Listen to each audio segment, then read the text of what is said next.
निशान साहब आप आई हुई हैं यहाँ पे, तो ये अभी पुलिस ने आपको रोका हुआ है, तो व्हाट डू यू से?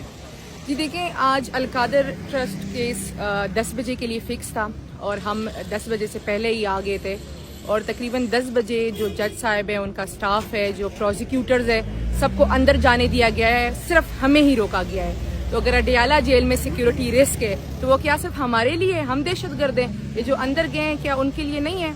और उनकी क्यों सिक्योरिटी क्लियरेंस हुई है? तो हम इंतज़ार में अंदर जो है जज साहब, प्रोसिक्यूटर्स और जो हमारे मुखालिफ वकील है इस केस में, वो सारे मौजूद हैं। और खान साहब और बीबी साहिबा के वकील फैमिलीज़ को रोका गया है और मीडिया को भी बाहर रोका गया है। तो अब हमें नहीं समझ आ रही कि अंदर ये क्या कार्रवाई डालना चाहते हैं।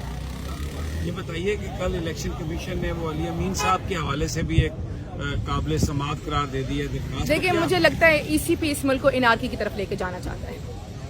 Thank you.